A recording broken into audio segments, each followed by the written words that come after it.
am Susanna Keith, Tech and Travel Mom. We write a blog that's about travel, tech, and sports innovation. I am so honored to be here today, kicking off our series with an amazing friend, Jose Zeilstra, who is really innovating and introducing an amazing new movement, the womensdebate.org.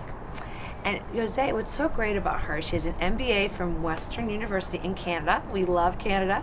And she has a career of over 20 years working with CEOs and senior leaderships in strategic development and leadership and helping corporations to think strategically and to innovate for the future. And so that led you to your innovation with the womensdebate.org. Jose, why don't you tell us what was your vision to start this movement? Well, I sat down with a colleague and we're just discussing some of these presidential debates at the time, and really feeling that they weren't addressing issues that really impact women today.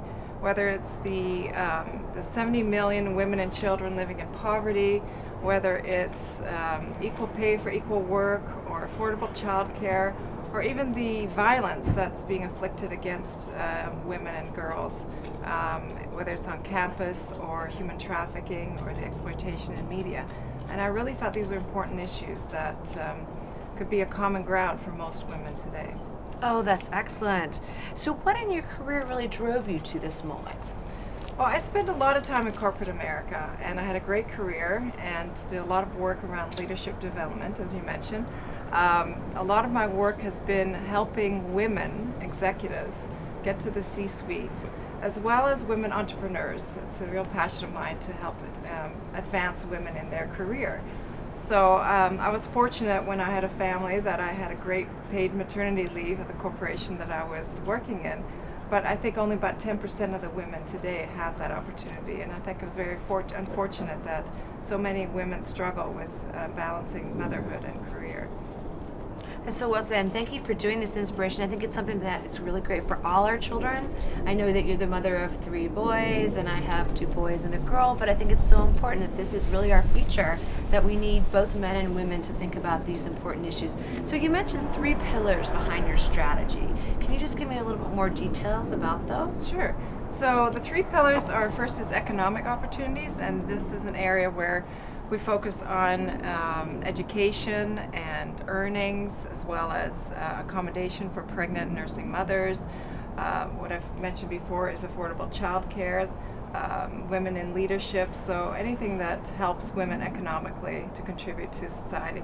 And the second pillar is around healthcare, and that could be maternal and infant health. They could be focused on reproductive health. It could be treatment and prevention of diseases and cancers. And the last area is the violence against women, or personal safety for women, whether that's in the home, on campus, in the military, the human trafficking that's pretty rampant right now, even here in Westchester.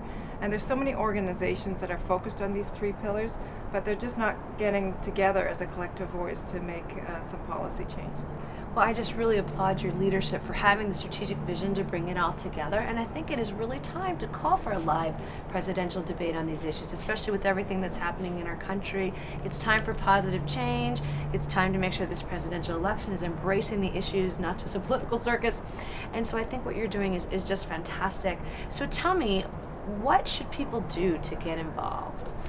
Well, it'd be great for people to go on site. It's called womensdebate.org, and there's a petition as well on change.org where you can demand a debate. What we're trying to do is collectively get questions and serve as a curator for questions for the live presidential debate, where in those 3 areas of economic opportunities, healthcare, and personal safety, that we can go through and curate about 14 that we will submit for the presidential candidates. Oh, this is so great. So I hope that everyone will look at that, consider submitting a question, and really this is a great way to make a difference. Jose, thank you so much for coming today. Thank you. This is Susanna Keith, Tech and Travel Mom. Please reach out to us if you have any questions or ideas for future programming, but I hope that you'll consider supporting this wonderful cause.